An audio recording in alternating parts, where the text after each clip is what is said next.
This episode is brought to you by the Boldin Financial Planning Platform, formerly New Retirement. Create a financial plan for free at boldin.com. Welcome to Boldin Your Money. I'm your host, Steve Chen, and today I'm excited to have Scott Garrett join us. So Scott's a member of the Boldin community, and we met when he sent us a bunch of feedback, which we deeply appreciated. We jumped on a Zoom earlier and got all his feedback, talked about AI and stuff like that. You know, he retired early. We're gonna talk about his journey to that, and we're gonna talk about kind of his future and how he's thinking about his plans now that he's retired.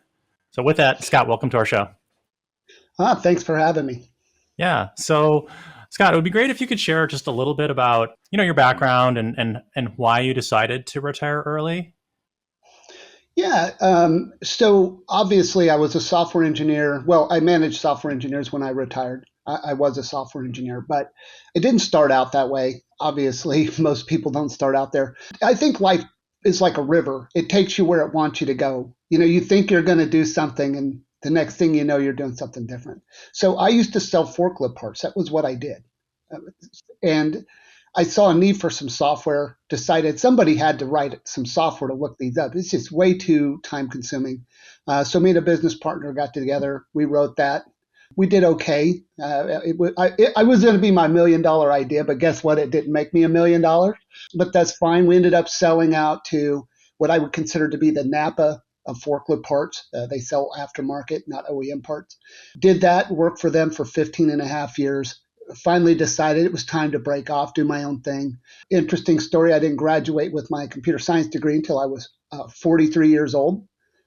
So I was working as a software engineer for, something like 20 years before that.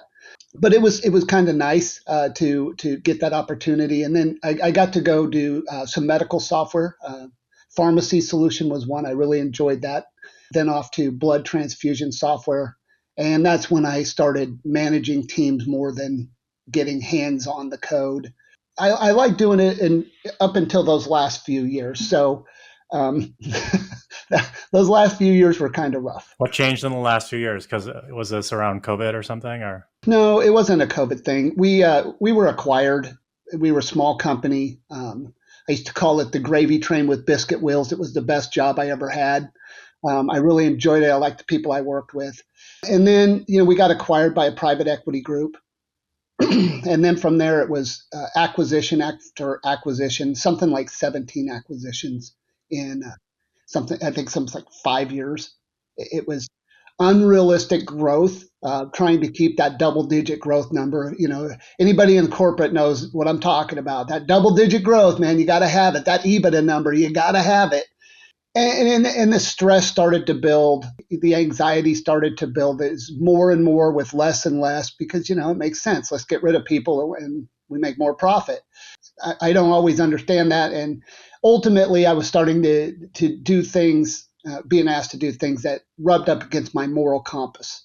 And at that point, I said, this is getting to be a little too much for me. And not enough sleep. 24-hour on calls. And I just said, it's just time. I wouldn't have left, though. I'll tell you, I wouldn't have left. I love the people I worked with, but I wouldn't have left if I hadn't had confidence that I wasn't going to be out of money and destitute.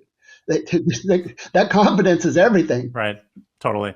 Yeah, it's interesting. I think private equity owns like 40% of the, company equity in the country right now. It's ramped super hard, and also it's tied to companies can stay private longer or exist in this kind of like private world. And the number of companies that are public, I think, has gone from 8,000 to like 4,000 over the past 20 years.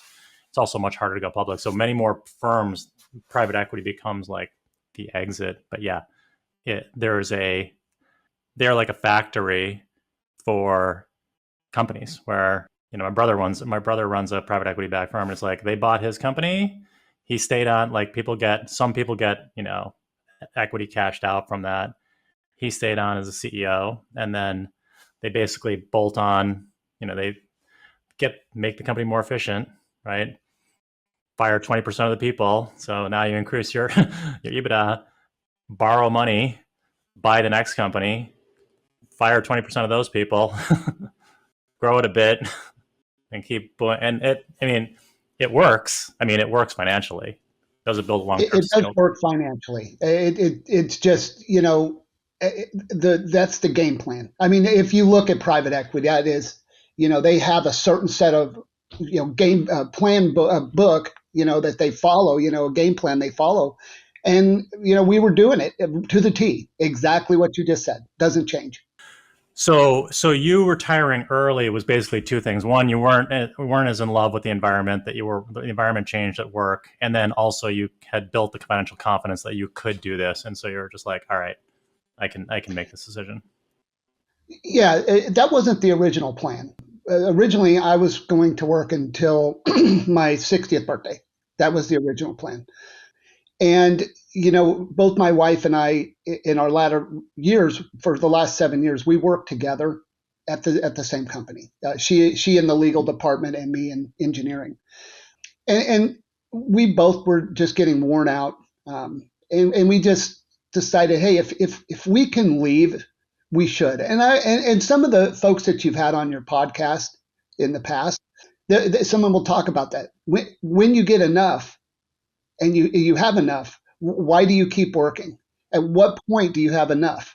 And you're trading, I always tell my kids this, if you're going to trade your time for money, get the most you can out of it. But at the end, when it's all said and done, once you have enough, quit trading your time for money. Start trading your time for experiences. Live your life. So do you think, are you done with full-time work then? Yeah, I don't see, and obviously we can't tell the future. No matter how much we can guess and we can use planning tools, if there's a global recession that lasts for 6 or 7 years or something like this comes along, which, I'm not saying that it's going to happen, but you just don't know. And if it was bad enough and we couldn't tighten up, and obviously when the markets go down, you tend to spend less. And that's something that even your software can't really account for. It doesn't know. It's saying, hey, how much am I going to spend every month? But there's really nothing in there to say, well, but if the market goes down, I'm not going to spend $10,000 a month. I'm going to spend $7,000 or $6,000, or I'm going to cut back on travel. I'm going to cut back on these things. And I don't really think a software package is going to be able to do a lot of that in a meaningful way. Yeah. Well, one of the things that we are going to roll out, we're talking about this right now, is Guardrails. So the ability to say, hey, if I have, say, $2 million now and I'm forecasting to spend $10,000 a month or withdraw $10,000 a month, if my returns, and like we say we have good returns and that goes up to 2.5 million or something like that, then I could, or over time, then I could take my spending up to 11,000 or something, 12,000 or whatever. But if it goes down to, 1.3 million, I might have, or 1.4 million, I might have to cut my spending, to 8,000 or 8,500. Very often it's not like, one thing we want to make clear to people is that, in our software, a lot of people index on kind of, chance of success, which is really the chance of needing to make a change. And we want to make it clear that, like, hey, even if, say you have a 90% chance of success, that means that 90 out of 100 times, you probably don't need to make a change, right? It's all forecasting, but you probably can keep spending and, you'll be on track. But in the 10 out of 100, you might have to make a small change. It's not necessarily like it doesn't work, like you're out of money. It's just you have to make a small change. And I think communicating that clearly is a big part of this. Sure. You talk about the guardrails, and I'm glad to hear you said that, because I'm actually using a spreadsheet, my wife and I. We don't use a whole lot of spreadsheets. That is one we use. What we do is we use the software to determine what it thinks we should have at the end of the year. So January 1st, we say, okay, what does it say we're going to have at the end of the year? Right? Because that is giving us our chance of success, right? It's on that. And so what we do is we write that number down. Then January 1st of the next year, we compare that against what the software said. And if the number is higher, we have more money than the software said, well, then our chances have gone up. But if we have less, then our chances have gone down. And so then we use that, just like you said, to drive our monthly spending or annual spending, whatever you want to call it, to fall in line with that. And so I think the guardrails is something that I think a lot of people can certainly use. I know we'll use it. Yeah. Well, this plan to actuals idea, I think, is also something else we're looking at, which is, I was talking to Joe Kuhn about this. I don't know. Do you follow Joe Kuhn? Absolutely. My wife follows him religiously. Yeah. Yeah. So and he's a great guy. He's a great guy. He's just got a great personality. 100%. Yeah. I met him. He actually came out here. He was out in Mill Valley. He was like, I'm going to be in California. I think he has, I think it was his daughter was going to Berkeley or something like that. And he's like, let's have dinner. So we had dinner. It was great. Yeah.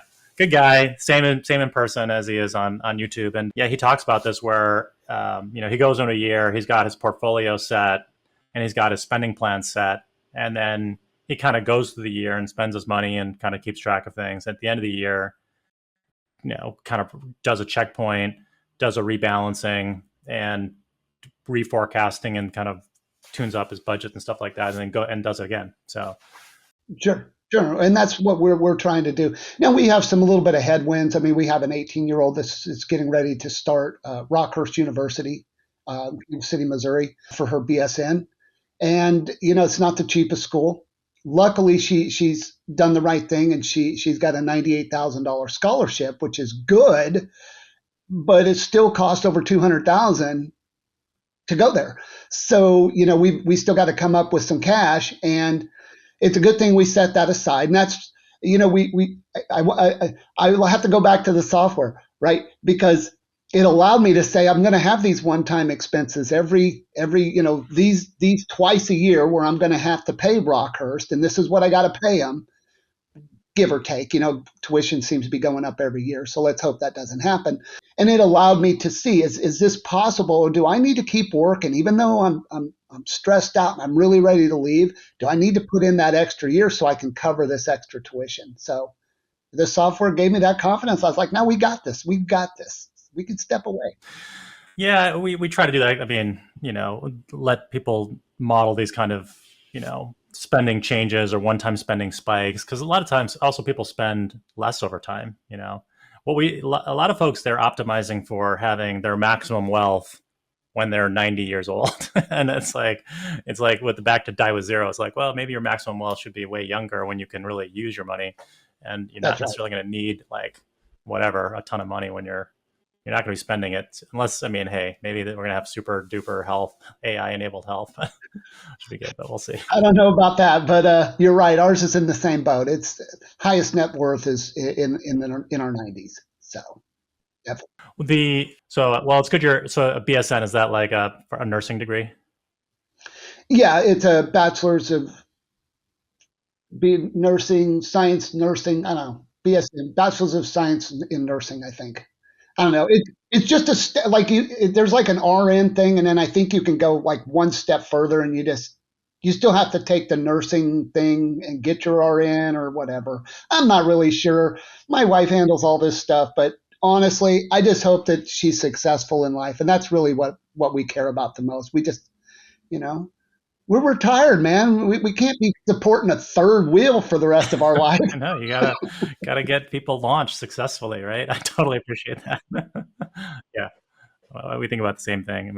Our kids are in the mid launching. Yeah, getting a nursing degree should be good, right? I don't think there's a high demand for nurses, and like my mother-in-law's a nurse, and she works where the heck she wants, makes really good money, and seems to have had. She actually just retired too, but had a super good life.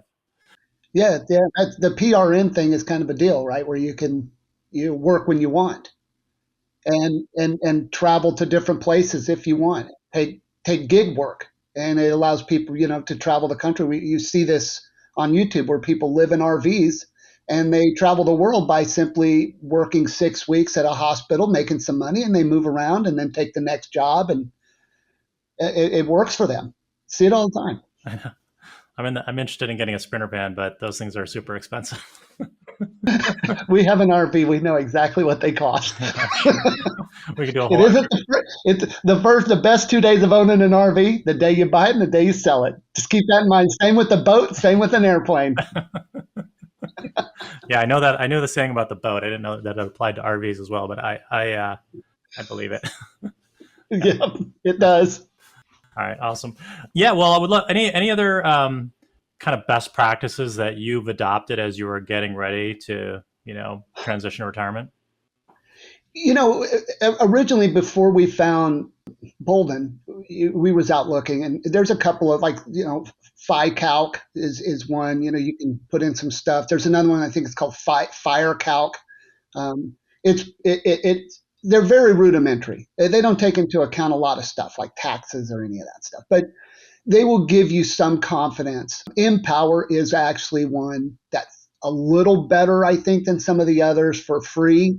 It has a very, very rudimentary retirement planner that you can put in, get a chance. What's your chances of success? So we were looking at those, and we just got to the point where we actually were very close to hiring a financial planner, a fee for service, because I'm not a person that really believes in the assets under management. I think the cost is too expensive. But a fee for service advisor that we watched on YouTube for years, and we were very close to doing it. And I said, yeah, I'm gonna Google one more time. And that's when we ran across the Boldin and the free trial, and I was like, I'm gonna give this a shot and see. And I was like, there was other software packages. There was a couple that we did, 3 of them, as a matter of fact. One of them was just absolutely awful and just didn't have enough. It just didn't do enough. In the end, Empower was stronger and more powerful than that. The other one was pretty good, but it wasn't very intuitive. And there was a few tools that were missing. Roth conversions is a big one. Monte Carlo was a big one. And then we did the Boldin thing, and we were like, this is pretty good. This is pretty good. This is not too far off from what, I'm sure a lot of us watch YouTube videos of financial plans and so on and kind of get some ideas. And you see the software they're using. And you're like, well, here's the main features in that software package that I want. I want this, and this. That's what I would pay an advisor to do for me. I don't want him to tell me how to invest because I've got that down. I've been doing that. I've been doing it for a lot of years. Otherwise, I'd be broke right now if I didn't know how to do it. So, and by the way, I didn't put all of our money in crypto. I just didn't do that. I didn't do the whole Bitcoin thing. But I know a lot of people put some money in there. But, I found that the Boldin did have all the tools we needed that I was looking for at the time to be able to give us some confidence. And that's why we ended up going with it. That was the reason. First, it was we could get it directly from to the consumer as opposed to going through a financial planner just to get access, which was a bonus, right? Because there are a lot of folks like myself that we really don't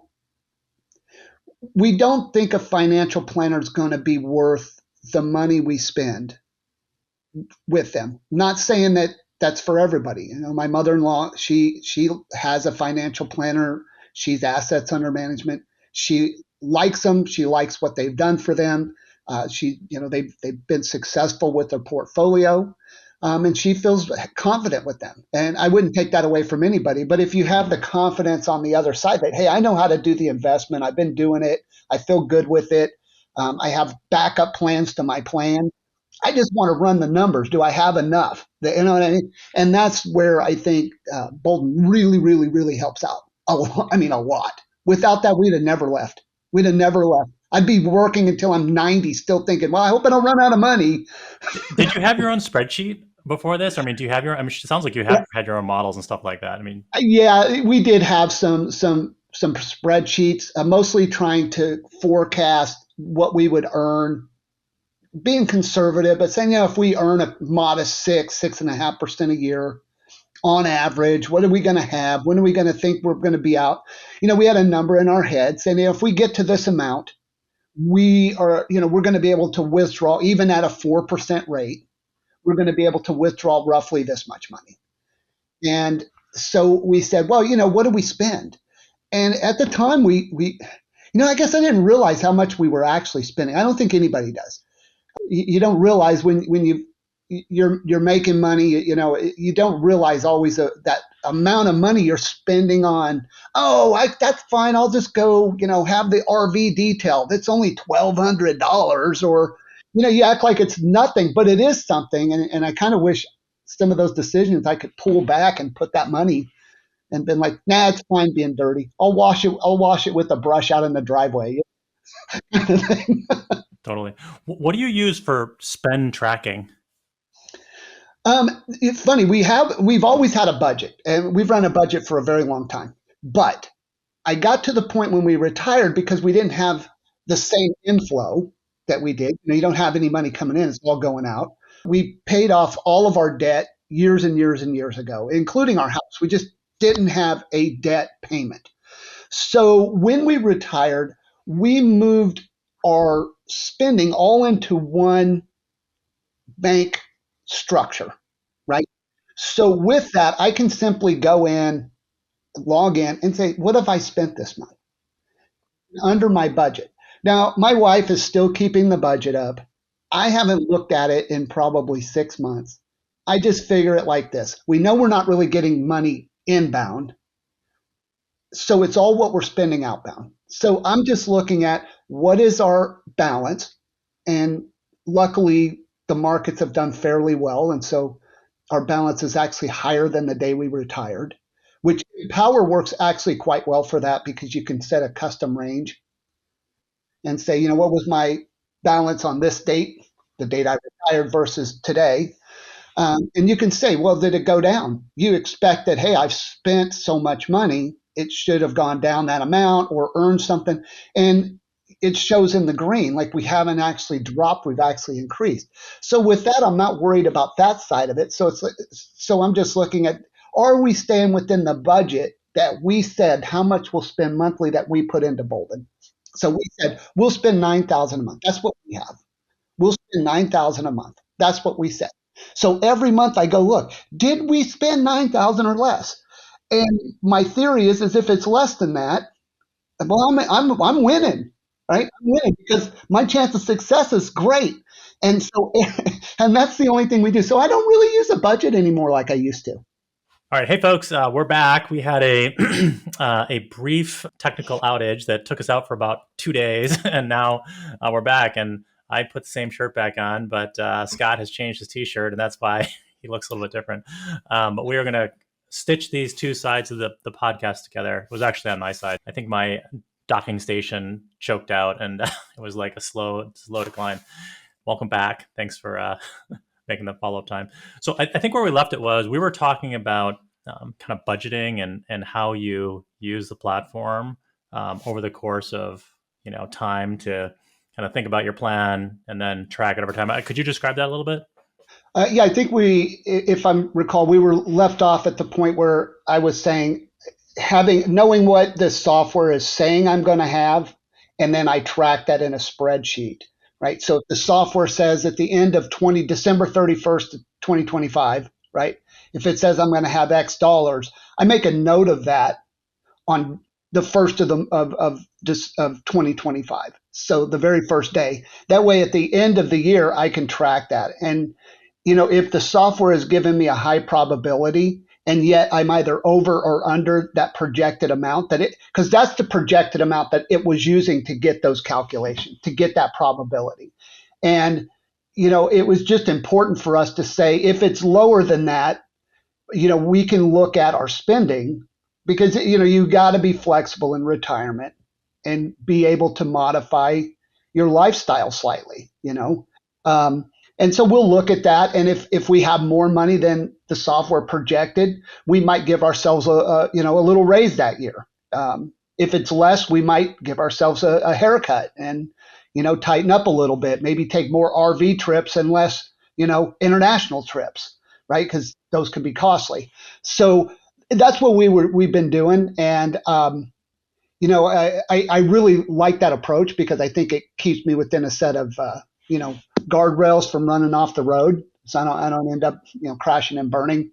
Because I can't. Once you leave the job market, and you get a little stale after a couple of years, trying to pop back in and say, hey, I'm 60 and I want to pop back into the job market. And by the way, I'd still like to make a similar salary to what I used to make. That, let's just face it, that's just not going to happen. It's just not going to happen. Yeah, I think a lot of folks, they they do anticipate that they'll be able to work longer than they can. And some people are forced out, but then people do leave. And then I think being realistic about, your earning power and potential makes sense. Having said that, there's also market forces at work. Like unemployment is still pretty low right now. And despite all the doom and gloom about AI replacing jobs, I think there's a real threat if a lot of boomers or kind of older workers that have a lot of experience leave. It could create issues. So that I do see personally, I just see folks, and I think the data does show this. People will leave their main job, but then many of them consult for a few years. They're working fractionally and they're doing okay, and they kind of use that as a glide path out. Do you see that with any of your friends? I'm the youngest of my friends are all still full-time employed. The number of them that kind of made fun of me really were like, I can't believe you're leaving. You're going to be back. And those kind of comments aren't super helpful because you're already nervous leaving early. You don't need a dozen of your friends telling you that. However, no, all of them are still working, but I do have some acquaintances that are a little bit older. And I haven't really seen them do that. I mean, most of them just leave and they're done. Maybe, but I also believe that a lot of them, for a lack of better term, I don't think they're very good at planning their own finances. I think lack of financial literacy is a major problem across the world, but really in the U.S. especially. It's a yellow economy. I love that people like to spend all their money. It really helps my investments go up.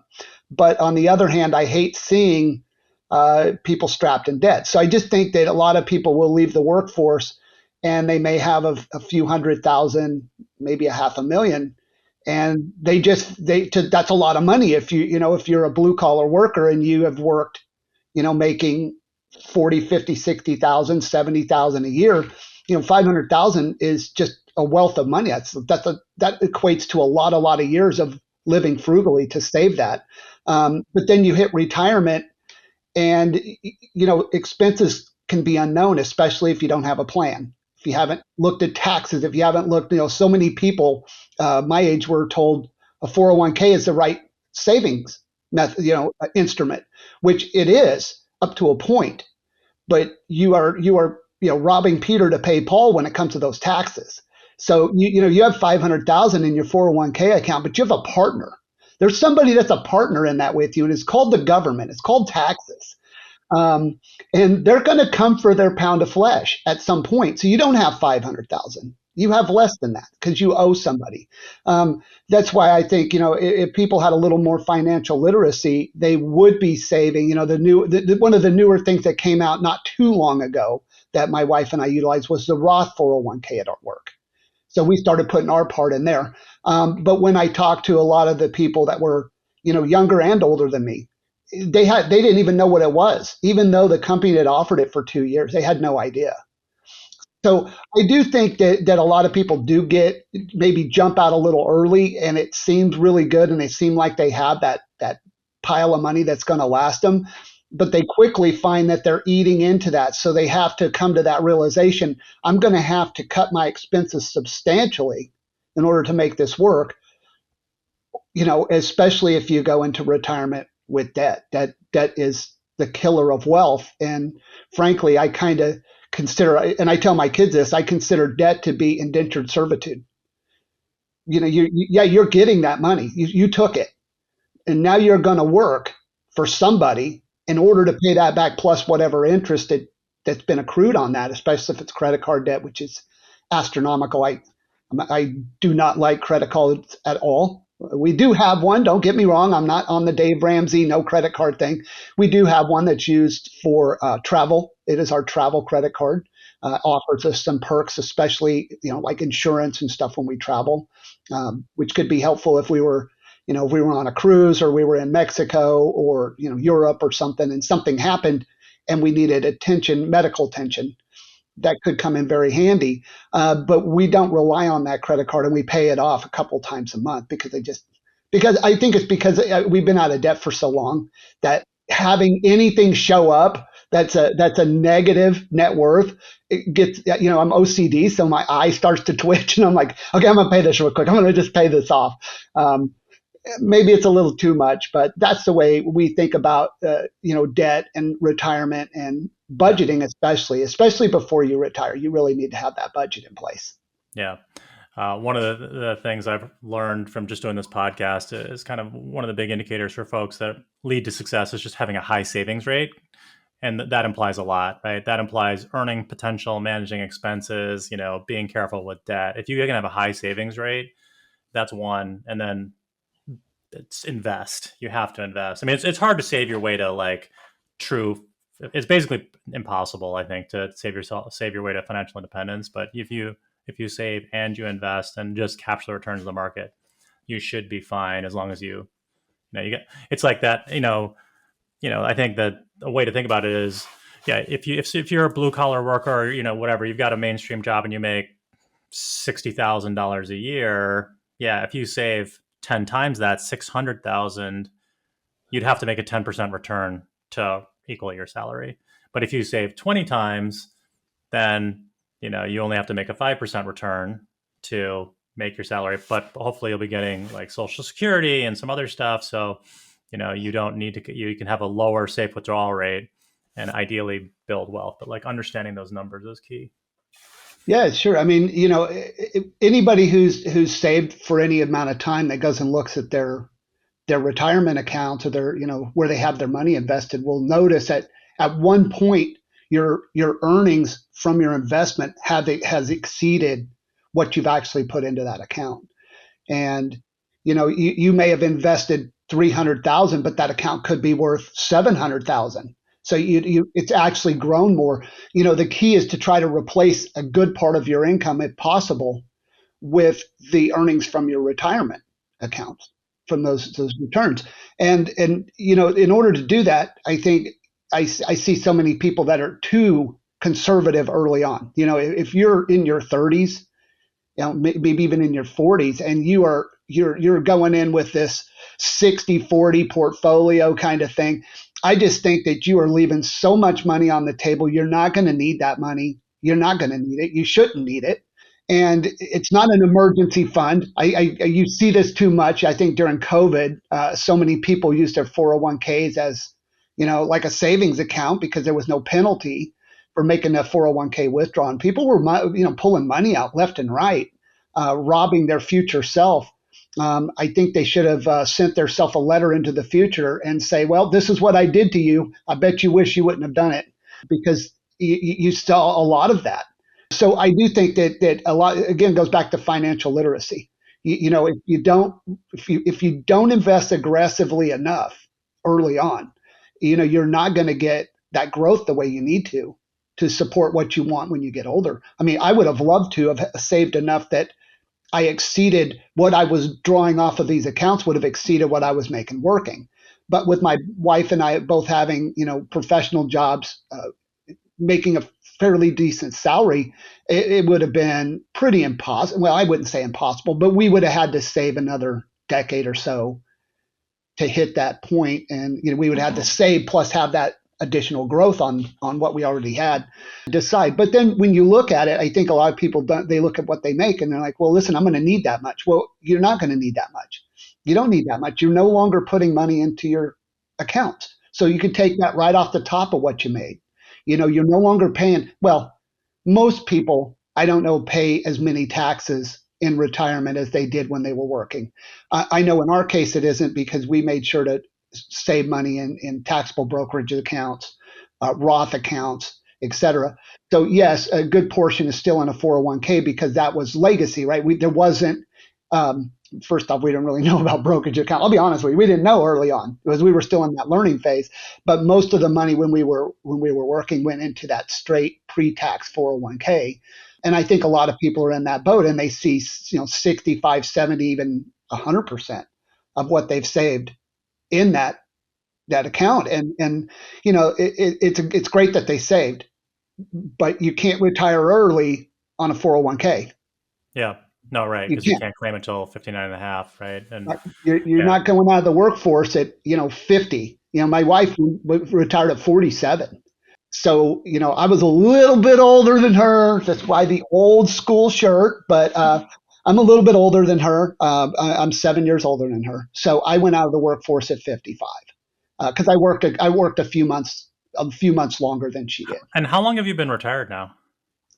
My wife retired March of 2024, and I retired May 31st of 2024. Okay, so you're a little over a year into this right now. A little over a year into it, and I can tell you from my perspective, that first time you don't get a paycheck, you're so used to that automatic payment every 2 weeks. It drops to your bank, and you open your account Friday morning. You're like, woohoo! Look at all this money. But then I didn't get a check. I got the first one because I worked, and then I got that final check, and then that's next. The 2 weeks after that, I didn't get a check. And it was a little nerve wracking. I don't think people realize that all of a sudden that it's reality strikes that now I have to actually take money. And that's hard to do when you have been a saver. It's hard to turn that switch and say, well, now I have to do drawdowns. So I'm taking money. I'm not saving money. And, it does take some time. I know people tell you this and, but it does. You're excited that you don't have to get up and go to work and don't have to deal with the stress or whatever that your work has. But on the other side, you have the stress of, okay, I have to change my mindset. I stressed out over my job for over a month. I still had, if anybody that has a stressful job knows that you lay down to go to sleep and you're still thinking about, hey, I got to do this tomorrow. I got to remember to do this. And you maybe grab your phone and text message yourself, hey, don't forget to do this, or send yourself an email. I actually dealt with that even after it was no longer my problem. I was still having those lay down at night, having a hard time sleeping because I was thinking about work kind of thing. So I don't think people realize that it shuts off instantaneously. It slowly goes away. It probably took me 2 months to quit thinking about work. Do you think it would be good, as listening to it, it's super interesting, and I've heard this from other folks, but do you think it'd be good to start paying yourself before you stop working? Like, just get used to that motion of like, hey, 6 months before I'm going to start this drawdown thing. So like, I'm used to it, and you're double paying, right? Your income will be higher. Yeah. I don't think it'll work, Steve, because mentally you already know what you're doing. The finality is when that paycheck doesn't hit, because it's still going to be there every other Friday or whatever day you get paid. Or every week or every month, whatever your pay schedule is. I don't think it works. I think you just have to hit the wall and say, wow, this is really the finale, and I'm not going to get another paycheck going forward. It's just not going to happen. I think even if you started paying yourself early, your accounts are still growing because you're getting that influx into those accounts. And I don't think it would work. I just don't think it would. I don't think it would work for me. Yeah. Okay. No, I'm not sure. It's probably not a tax efficient idea either. It's not tax efficient because you're also double paying yourself and stuff like that. Did you engineer a retirement paycheck? Do you pay yourself, automatically take money out, or do you just kind of pull it out as you need it? No, we don't do that. And I, when I went into this, this is where things change. Okay. I went into this saying, maybe we could just set up an automatic transfer of cash from our brokerage account to our checking account. We could just do it every other week so we still have that money. The problem is that you have money tied up in the market, and the markets are volatile at best, right? You as you saw early in this year, markets were getting crushed. And now they've not only come back, but they set new records. So just 2 days ago is when we took and harvested cash to last us through the end of the year. Because, we were like, okay, wait a minute. The market just hit a record. What better time to take it? Now, that doesn't mean that tomorrow won't be the next record, because you can't time the market. This doesn't happen. But we knew, well, if it's at its highest, it's the highest it's been all year, well, really ever, I'm going to go ahead and take a paycheck now. So what we try to do is we're looking for it either to hit a high, or we're looking for it to be at what I'd say a fair spot to take a withdrawal. And then we try to take out anywhere from 3 to 6 months, depending on the expenses. We took out a little extra because we have a daughter at university this fall, and I know the tuition fee is going to be pretty expensive because yeah, that's a cash transaction. They want their money now. Yeah. It's interesting. I think so many people struggle with this and really think about how, and there's many ways to do it. I think we touched on Joe Kuhn before, but like, Fritz Gilbert, he, I think keeps like 3 years. Some people, and I think actually Joe may do the same thing. They're keeping like over a year in cash out, and so they're just like, hey, it's the bucket strategy.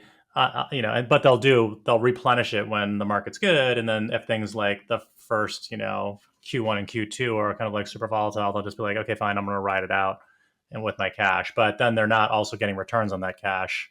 So that's Well, they might. So we have that same kind of, but we only have a two bucket strategy. So we have our investment accounts we keep the bulk of our money in, but we try to keep enough cash in a high yield savings account.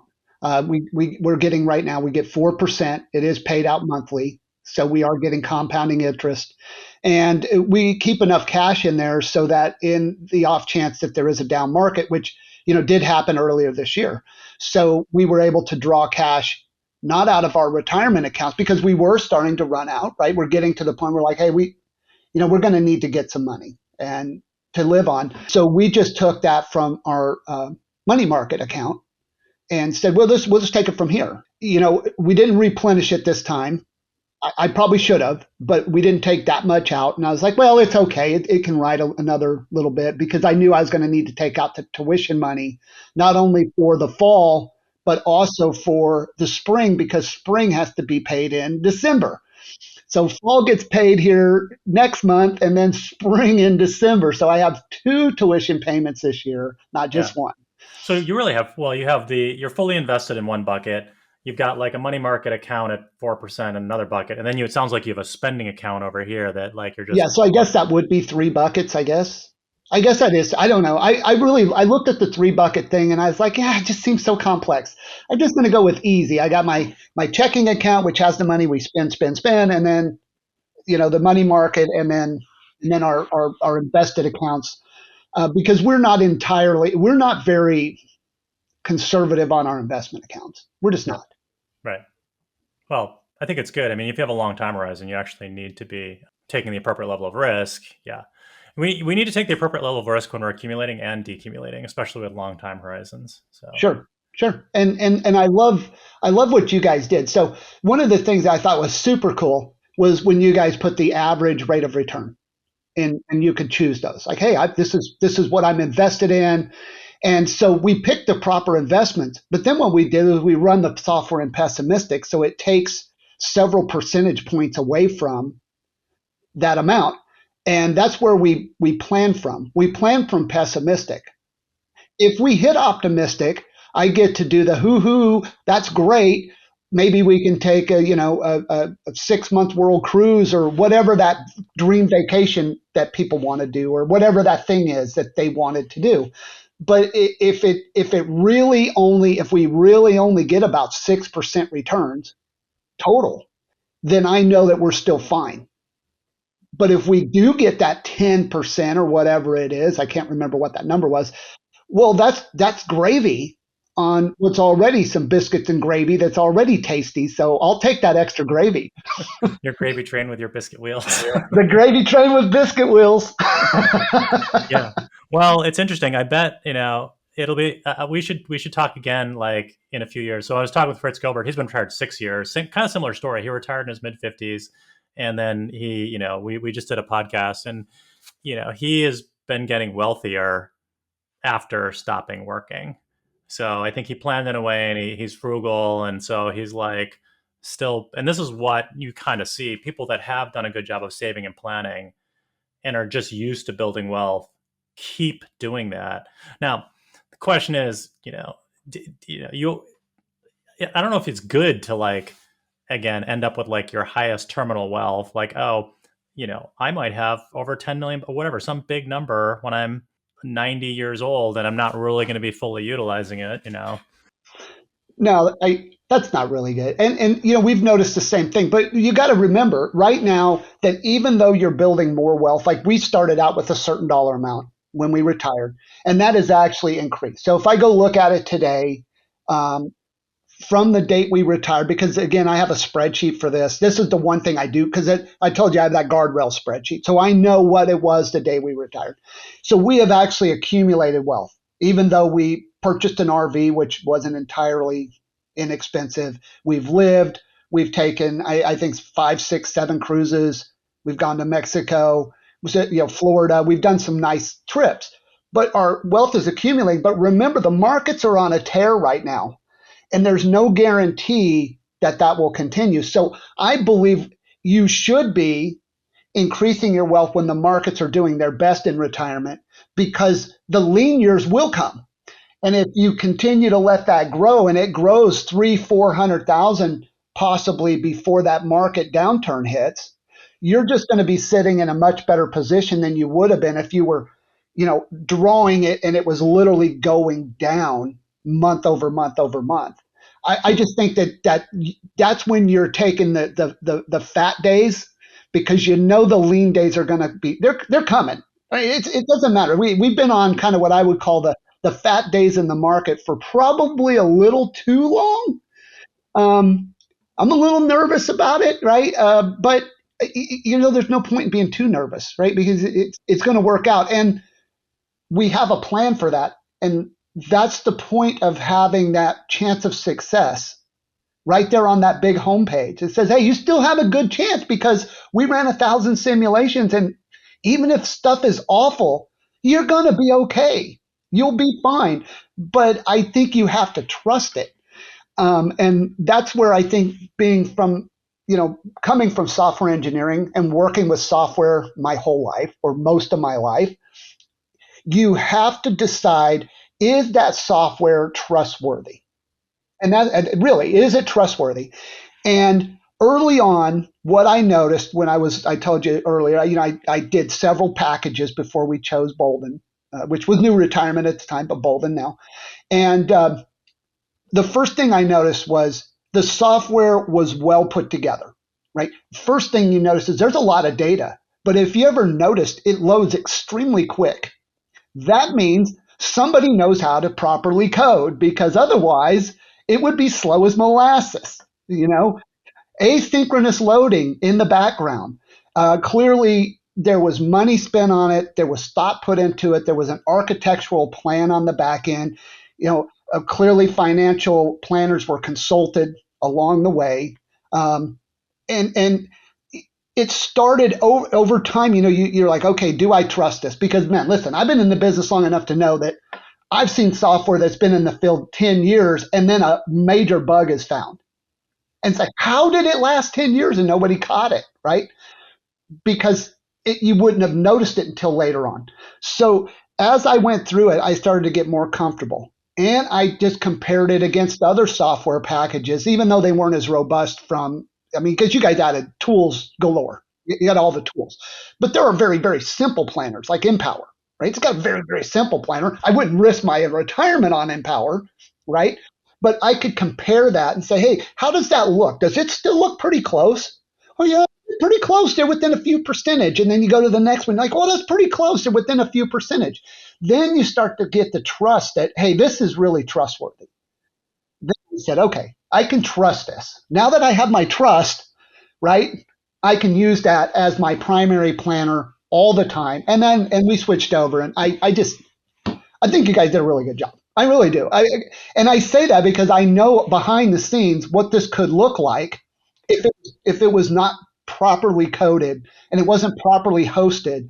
And you know what I mean? It has all of the pieces to make it a good piece of software. Yeah. Well, thanks for noticing that. Quick shout out to Dave Ginn. He's someone I've known for like 30 years and was our principal architect. He actually retired, but when he came here, he's like, hey, I'm going to re-architect this whole thing. We've rebuilt our platform a few times. It's actually good in software to rebuild things. And, speed, responsiveness matters a lot. Scalability, we have 100,000 people a month in their plans now, and then it's growing, and like it needs to keep running fast and be secure. And we work with like Raytheon and Nationwide as enterprise customers. So they're putting us through the security ringer, in terms of like how we manage data or SOC 2 type 2. There is a lot going on here, and I appreciate that you noticed it. So thank you. Our team will appreciate it. It's funny that you bring that up. I've been through a lot of SOC audits. I've been through a security audit every year. Every single year we went through a security audit. And these guys put the screws to it. Some of these guys are pretty good. And so it's good to hear that you guys have all those accreditations, especially on the SOC side and the security side, because that's important to people.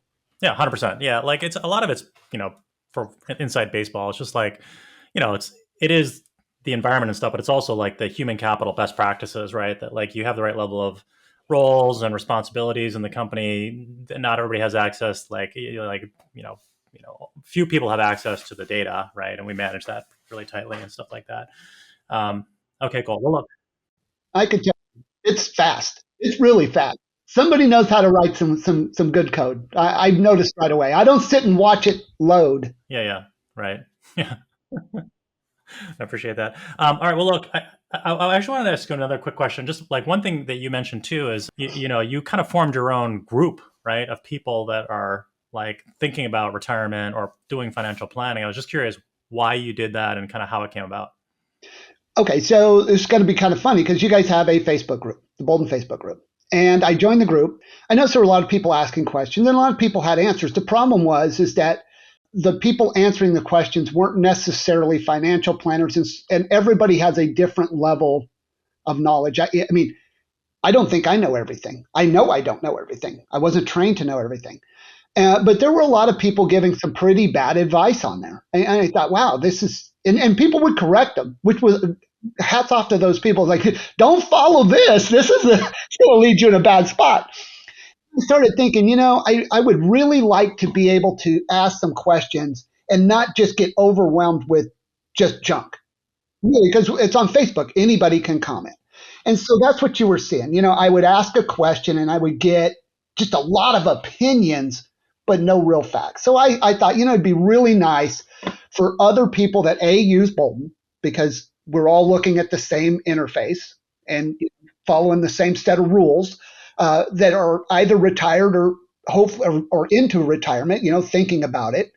And so I posted out on your Facebook group. I said, is there anybody in Kansas City? And I specifically said the Kansas City Metro. Is there anybody in Kansas City Metro that wouldn't mind once a month getting together? We can go have a coffee, talk about our plans, our questions, time horizons, etc.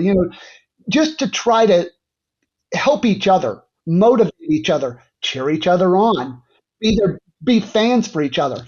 Well, I got a lot of responses, and then one was in Kansas City, and the rest were across the U.S. And I thought, what, that's okay. We can do a virtual call.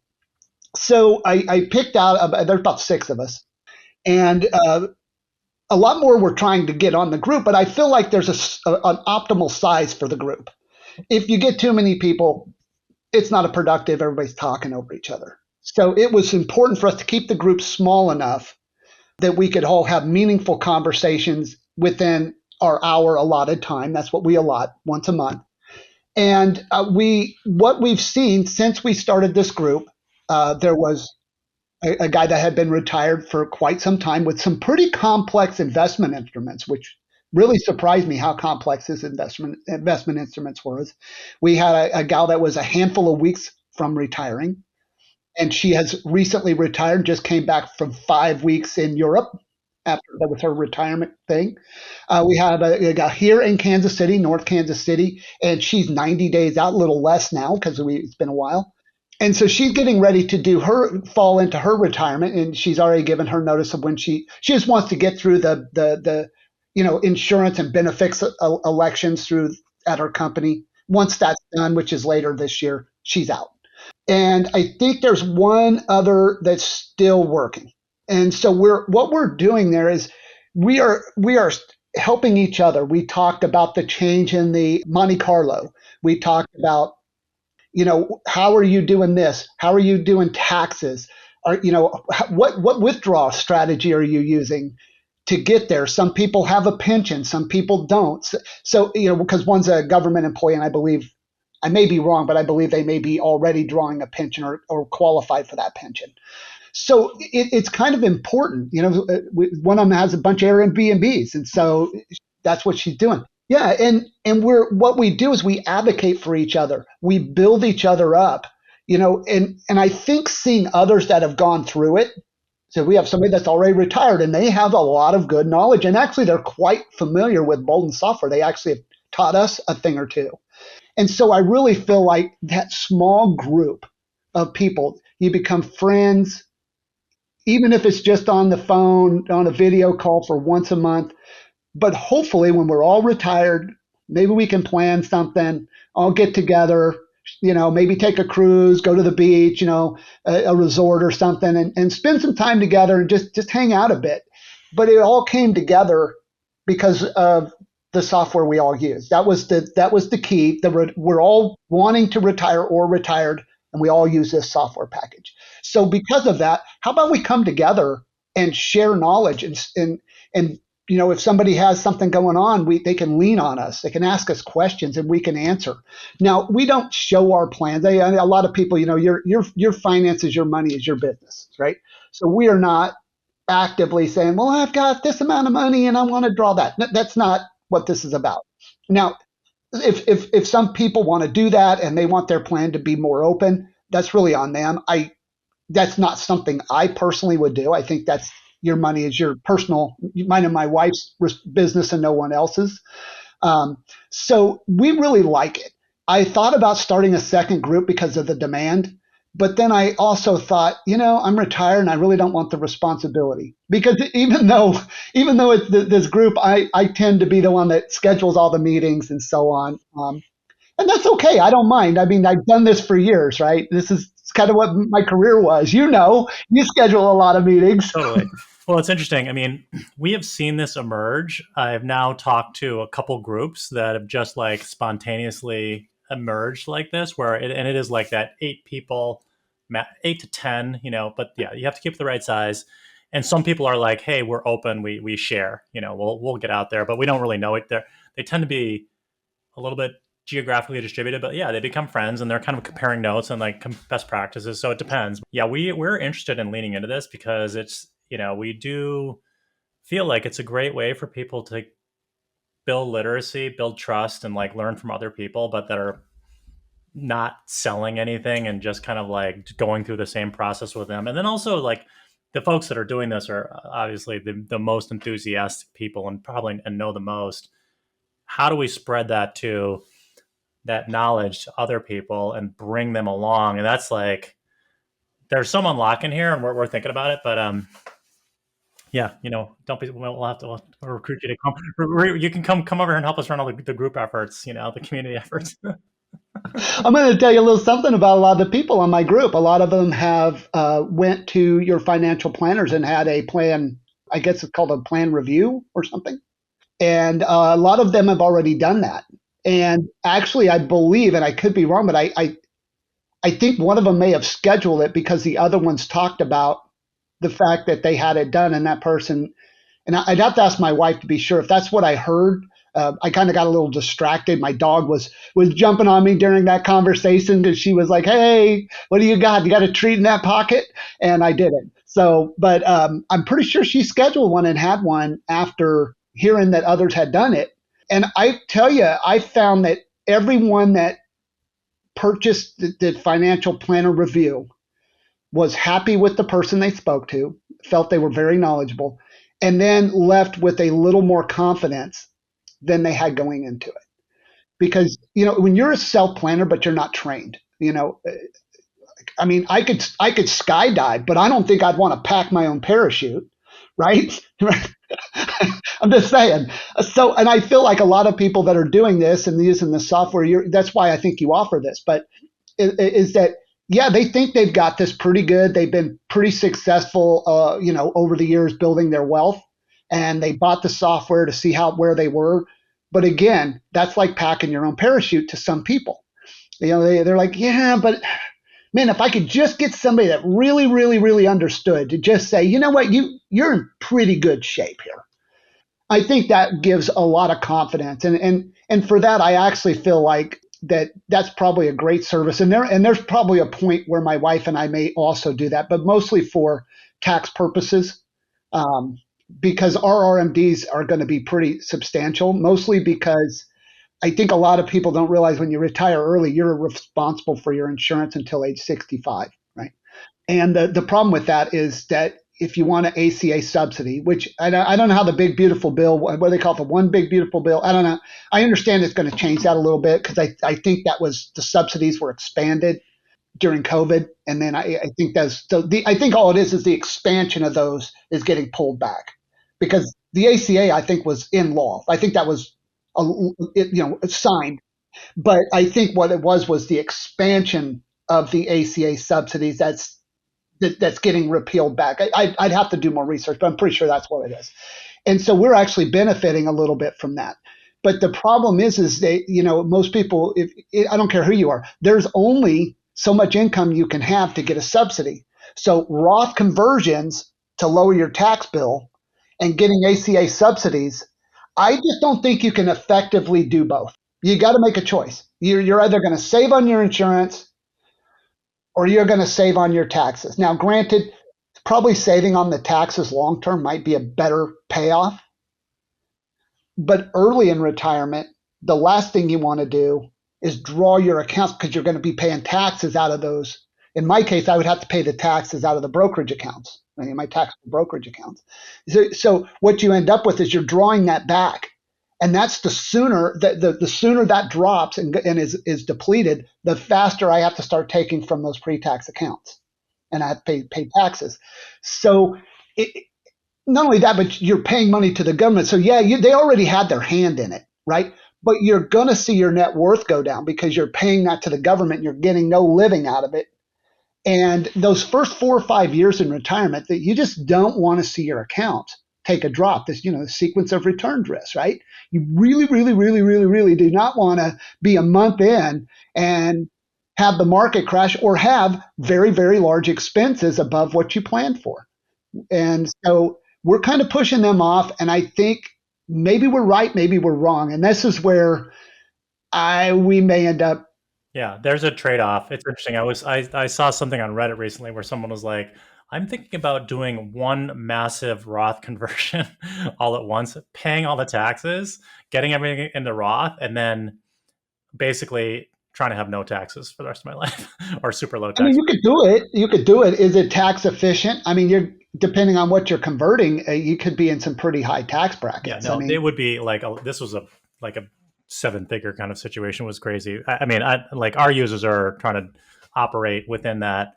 They're making that trade-off that you're making, which is like taxes now versus, get and reposition the assets into a Roth and then lower taxes later, lower income and lower taxes later. But yeah, no, I hear you. It's a trade-off, and we try to make that more visible because you can put, the IRMA means testing stuff in there. And I know some people do the ACA stuff.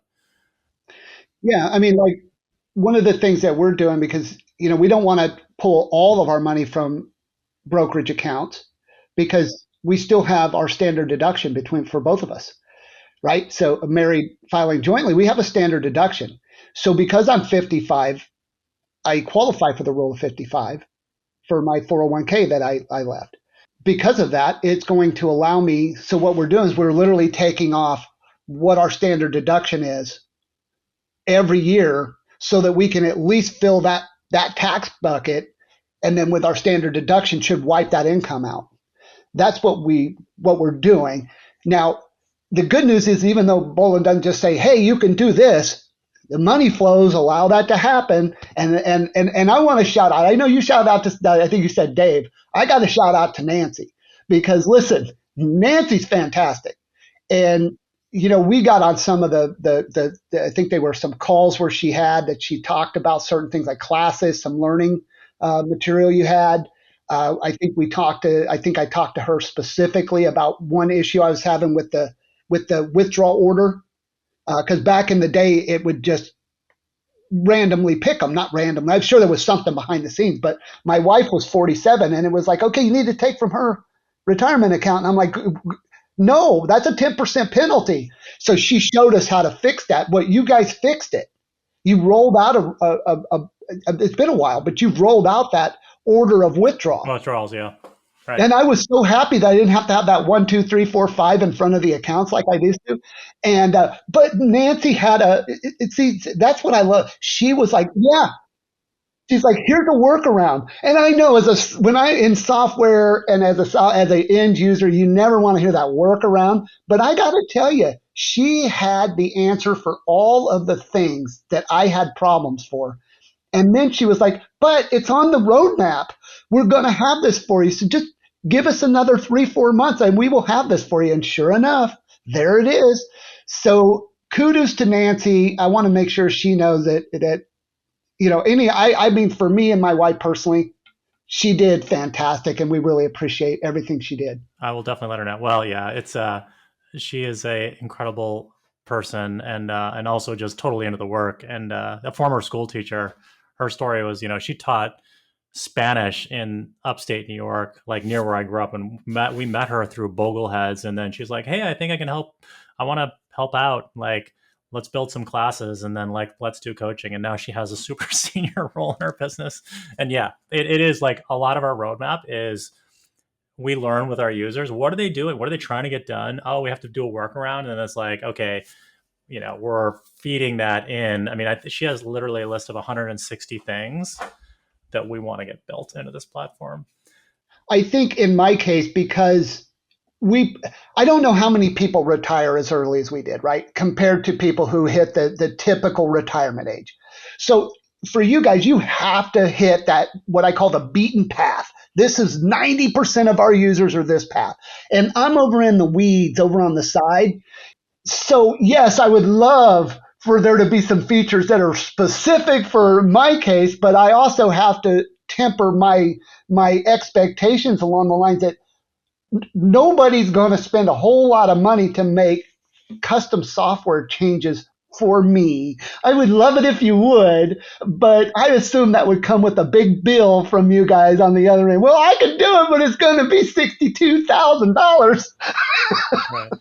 Well, we're trying to it's interesting that it's changing. Anyway, well, Scott, I mean, this is this is amazing. I just want to shift gears a little bit, and then I think we'll wrap it up. But I don't know if you have any last thoughts for our audience since you've lived through this and things that, you've learned and would want to pass on, and kind of how you're thinking about, the next phase for yourself too.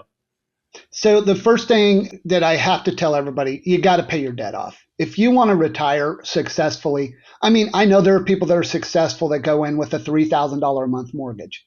Okay, I couldn't even imagine the stress I would feel going in with a $3,000 mortgage. So number one, get out of debt, including your house, right? If you can do it, I get that not everybody gets that opportunity. And some people, I think you brought it up, Steve, is that some people get pushed out, circumstances, and they leave out maybe a little earlier than they anticipated.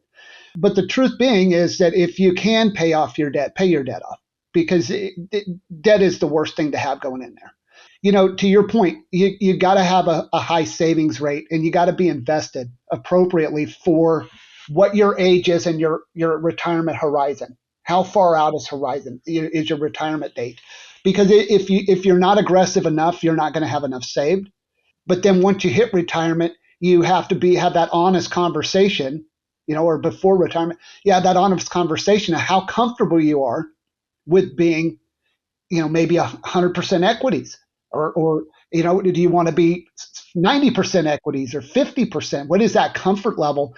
Because again, I think I told you, my mother-in-law is retired and she's more conservative, and that's because that's what makes her feel better. It isn't really about what makes others around you feel better. It's what makes you feel comfortable. Because I can tell you, once you go into retirement, you do have that first little bit of stress about, I don't have a paycheck, and you start to draw down. And if you already have stress from, hey, I feel like I'm not investing, I'm not aggressive enough, or I'm too aggressive, right? If you're not in your comfort zone, that is going to add stress to an already, what is that first couple of, probably first year or so, kind of a stressful situation, because you are retiring and your life doesn't change. If in the past you were somebody your kids came to for, hey, I got in a bind and they need money, and you were always the person, okay, I'll help you out. Well, that's a problem because now you're taking out of the plan that you never planned for. You're taking money out. So for us, we went to our kids because we've unfortunately been the sometimes the fixers. And we went to them ahead of time and we said, listen, next year we're retiring. We're not going to bail you out. So whatever happens to you happens to you. So get your life together. And at that time, I think some of us owed us some of us a little money, and we just said, forget about the money, don't worry about it, and but you're not getting any more. Debt is forgiven, but like we're not going to bail you out. The credit backstop is stopped. Yeah, I actually think we might have all given them like a gift across all of them, and said, I'm pretty sure we did, and said, this is it. Don't ask anymore. Now, did that stop them from asking? Well, no, but so you do have to do this. So if you have kids, hopefully, your kids don't find themselves in a bad position. Anybody can. I mean, you could have a kid's very, very successful, but find out that they're leveraging a lot of debt, and one layoff could change their life, and they could come looking for money. So just because you have a son or a daughter that's very, very, very successful, a divorce, a job loss, maybe making some mistakes and buying that house they couldn't afford and that big F-350 and then that Lexus SUV to haul the kids around, and I'd really love to have a boat, and you find out that they leverage debt for every single one of the things that they don't own anything. They owe everything. And they could come. It only takes a very small change in life. So I think going in, I think the number one, try to get out of debt. Make sure you're aggressive early on in trying to build your wealth. Double-digit saving rate, being probably a little more aggressive in your investments than you're comfortable with. But then as you start to get to retirement, that's when you really need to have that hard conversation. What do I feel comfortable with? Because you don't want to go into retirement and have that uncomfortable feeling like, oh my God, if the market goes down, my plan is blown out of the water. And I think the other thing is when the market goes down, people, leave your money alone. Do not cash out. I don't even know how many times. I'm not going to mention a family person, but pretty wealthy. And when COVID hit in March, they withdrew all of their money from the market when it was down. And in April and May, it hit record highs. Right. Yeah. And then did they go back in like? No, as far as I know, they're still not in. They yeah. just Well, this is the thing. Like people can, it's interesting. I think people don't understand that their own worst risk is themselves for most people. It's their own behavior and it's this emotional stuff. And, they're like, yeah, sell it. I mean, there's actually studies on this. Retail investors, I think their average return is like 2% across the board because they do this. It's worse than just throwing in the bank or whatever. It's just like they cannot control themselves. They sell, low and they buy high for, they're excited because it's high. Let's get in. Market tanks. They're like, I'm freaking out, and they sell. And then they have a hard time getting back in. This is where I do think sometimes having a trusted resource to help you manage your own behavior, understanding yourself is such a key part of this, of success. Sure. I would say that's true. If you are that person and emotions are driving your investment decisions, your best bet probably is to find a good financial advisor, put your money with him, and then stay out of his way for the most part. I mean, you don't just trust him carte blanche. You don't trust anybody carte blanche with your money, right? It's your money. You need to know. But when the market, maybe you're best to remove the stock ticker from your phone and don't watch the financial news and let that guy do it for you because he's investing with his brain. You're investing with your heart. He's going to win 100% of the time, every time, every single time, even if it's costing you 1% AUM. Maybe it's worth it because to your point, if you're selling out when the market's low, it's a no win. You're not winning. You're going to lose every time. Right. I feel like that's like the biggest value for a lot of folks. It's like being able to go to someone when you're like, I want to hit the sell button, and not doing that is key. And it's really hard, especially like, there's capitulation in the market. That's when you want to buy. It's when people believe that there's no future hope is when you actually need to be investing and everybody's selling. Cause that's when the market's absolutely bottoming. It's, sell when there's blood in the streets. Oh yeah. I thought to myself, I said, man, I wish I had our money's invested. But if I would have been working when Tesla's stock went down like it did, I was just saliva in my mouth. I was like, God, I want to buy that stock right now because they're coming back because they have too much in the pipelines. They have too much going on. It's not just about them selling individual cars anymore. They're making robots. They're going to invest in XAI. They're doing battery packs. They've got probably the best self-driving package out there. Granted, still got a few glitches, but when they get those glitches fixed, it's not geo-fenced like Waymo. Waymo is geo-fenced because they've driven every route and they know every street. It's pre-programmed. When you can eliminate that pre-programming and a person can get in their car from California and it drive all the way to New York by itself, okay, that's worth $1 trillion. Yeah, no, it is pretty amazing how like this stuff is stuff that we, for a long time we were like, where are the self-driving, where are the flying cars? But now it feels like we are entering this age. Like you see, rockets landing themselves, right? And yeah, we've got batteries and like self-drive. I've taken the Waymo. And my cousin has done FSD in the Tesla, and he's like, yeah, it's pretty amazing. But yeah, like I'll drive to Tahoe to go skiing, and I'm like, ugh, it'd be great if I could hit a button and it would do this, and I could do other stuff instead of like navigating my car around. I mean, I like to drive sometimes, but I don't want to be driving all the time. And it does feel like this is going to happen. Those long trips, like sometimes when we cruise out of Texas, we're just like, well, just drive down. Yeah, it takes a little longer, but by the time you drive to the airport, go through security, you wait, get on the plane, you're saving a few hours is all you're saving, and you're paying a whole lot more for it. It would be so nice to hop in the car and say, hey, take me to Galveston, and just let it go. And you maybe play cards with your significant other on the way there. But I also noticed, because he also owns XAI, Grok 4 just came out and it blew everybody out of the water. I mean, not just a little bit, by a substantial amount. No, there's some amazing stuff going on. That no, it's pretty amazing. All right, well, look, Scott, clearly we're going to do another podcast because there's a lot of material that we can cover here. I do think we got to get you in here helping with communities though, and maybe get you in here helping with AI.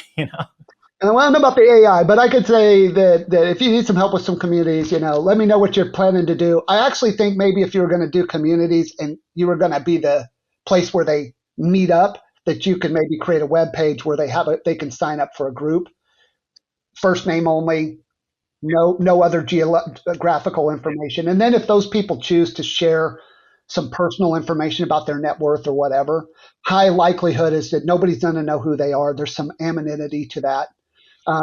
Because I wouldn't feel comfortable myself with the community sharing their net worth. If somebody has, people could opt in. Yeah, people could opt in and say, hey, I want to be in a more anonymous community, or I want to be in a more sharing community. But there is a lot of this trust stuff, so it needs to be a curated experience. But it's valuable. They're like, as a founder guy, there are these founder groups and CEO groups that people meet up and they compare notes. It's in all these different areas, right?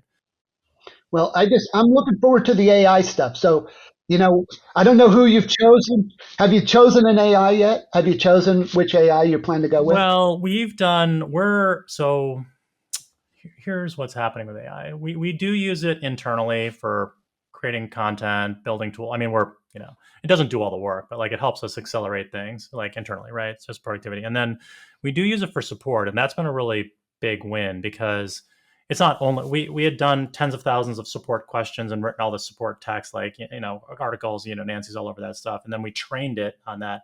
And now it's handling like 60 to 70% of questions and multi-threaded questions and resolving like 80% of them. So it's definitely like helped us scale the support, and we're known for support.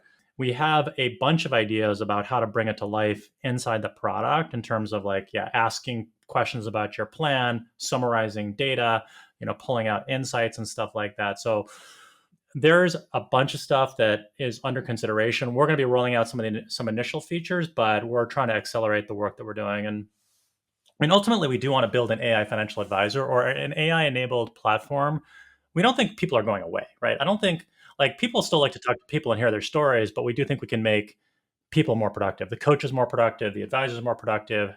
People using the software more productive, make it easier to use and explain everything that's going on there. So you'll see that's coming down the pipeline on our side. Well, I think that's important. I think, some of the things that I noticed was like early on, the Roth Conversion Explorer had no way to apply it to the plan, right? You could get the information, but it was up to you. Now there's a apply it to the plan. But if I'm asking some complex questions about, hey, should I withdraw this money here and here and here, or what's the best combination? Because I need my, modified adjusted gross income to be 50,000 or less. And AI is going to be able to run those scenarios, look at my plan, and say, here's what you should do based on this. And if that's not, here's that alternate plan. You know how it does. It'll give you plan A, plan B. And then being able to say, you know what, I want to apply that. I want it to apply because I'm going to do it. And I think that isn't replacing an advisor. I don't think nobody's thinking we're going to completely replace an advisor, because you're right. That human interaction, that human touch is not going away for a long, long time. But I think asking some pretty simple questions and not having to engage your advisor for some simple, hey, I would like to do this, and getting good information is a worthwhile adventure, and I think that that's something that you guys are probably more positioned than others to do it, because some of these others, they're so tied to the advisor side of it that you got to be very careful. I worked in an industry like that where you had to be very careful, because if you made the dealers mad, because that was what we were, dealers that sold parts, if you made them mad, they wouldn't sell your parts. So you couldn't sell directly to the end user because that would make them mad. And so there was this struggle along the way. And you're kind of in that same boat where you have to tread lightly in what you do. Yeah.